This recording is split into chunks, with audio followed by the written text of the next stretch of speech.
ഇന്ത്യയിലേക്കുള്ള ഇൻവെസ്റ്റേഴ്സിനെ ഇന്ത്യയിലേക്ക് കൊണ്ടുവരുന്ന ഒരു വലിയൊരു ഉത്തരവാദിത്തം കൂടി അല്ലേ, ഏറ്റെടുക്കും കൂടി. തീർച്ചയായിട്ടും അത്ര ഒരു ഉത്തരവാദിത്തം തരണം.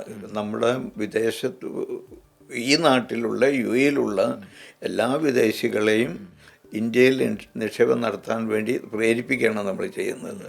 അപ്പോൾ അതൊരു വലിയൊരു നേട്ടമായിട്ട് ഇപ്പോൾ എന്നെ സംബന്ധിച്ച് പറയുകയാണെങ്കിൽ എന്നും ഇന്ത്യയിൽ ഉള്ള ആളുകളെ ആരെങ്കിലും പഴയകാലത്ത് ഞാൻ പഴയ ഒരാളെന്നുള്ള നിലയ്ക്ക്, ദീർഘകാലം ഈ നാട്ടിൽ ജീവിച്ച ഒരാളെന്നുള്ള നിലയ്ക്ക് നാട്ടിലുള്ള പലരും എന്നോട് ചോദിക്കും ഒരു ബിസിനസ് ചെയ്യണം, എന്താണ് അഭിപ്രായം?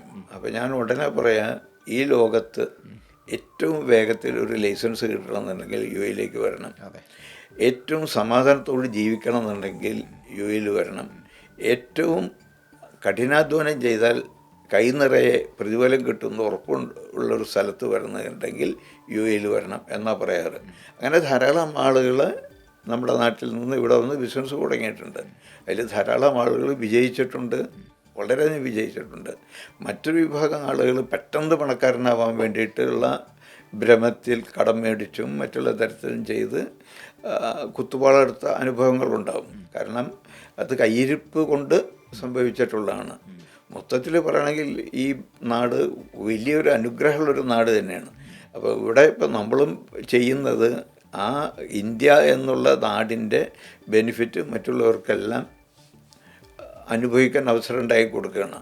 ഇന്ത്യയുടെ വളർച്ച എന്ന് പറയുന്നത്, ഇന്ത്യ സ്വാതന്ത്ര്യം കിട്ടുമ്പോൾ $200 മില്യൺ നമ്മളുടെ GDP. അതെ. അതേ സമയത്ത് പിന്നെ 60 വർഷമെടുത്തു $1 ട്രില്യൺ ആവാൻ. ആ 200 മില്യൺ എന്നുള്ള $1 ട്രില്യൺ 60 വർഷം എടുത്തു. പിന്നെ പെട്ടെന്നാണ് ഉണ്ടായത്. ആദ്യം 14 വർഷം എടുത്തു രണ്ടാമത്തെ ട്രില്യൺ ആവാൻ, പിന്നത്തെ 2-3 ഒക്കെ ആവാൻ 7 വർഷം ഒക്കെ വന്നുള്ളൂ. അങ്ങനെ ഇപ്പോൾ 4 ട്രില്യൺ ആയി നിൽക്കുകയാണ്. 2027 ഓഫർ ചെയ്തിരിക്കുന്നത് അങ്ങനെയാണല്ലോ ഇന്ത്യൻ പ്രധാനമന്ത്രി. 27 ആകുമ്പോഴേക്ക് ഒരു പക്ഷേ $5 ട്രില്യൺ എക്കോണമിയായി മാറും നമ്മൾ. അപ്പോൾ നമ്മൾ 200 മില്യൺ നിന്ന് 4 ട്രില്യണിലേക്കുള്ള പാരായണം എന്ന് പറഞ്ഞാൽ നിസ്സാരമല്ല. അത് ഇനി ഓരോ ട്രില്യൺ ഉണ്ടാകുമ്പോഴും നമ്മുടെ വേൾഡ് എക്കോണമിയിൽ നമ്മുടെ സ്ഥാനം മാറിക്കൊണ്ടിരിക്കും. ഇപ്പോഴത്തന്നെ ഏകദേശം 4ാമത്തെ സ്ഥാനം എത്തിയിരിക്കുകയാണ്. ഇനി 1 ട്രില്യൺ കൂടെ വന്നു കഴിഞ്ഞാൽ ചിലപ്പോൾ 3ാം സ്ഥാനത്തിൽ, ലോകത്തിലെ 3ാം സ്ഥാനത്തുള്ള ഒരു നാടായി വരും. അതേസമയത്ത് മറ്റ് പല കാര്യങ്ങളും ഇന്ത്യയിൽ നടന്നുകൊണ്ടിരിക്കുന്നതെന്ന് പറഞ്ഞാൽ, ഇന്ന് ലോകത്തിന് ഏറ്റവും അത്യാവശ്യമുള്ള സാധനമാണ് മൈക്രോ ചിപ്പ്. അത് ഇന്ത്യയിൽ നമുക്കുണ്ടായിരുന്നു, സെമി കണ്ടക്ടർ ഉണ്ടായിരുന്നു നമുക്ക്.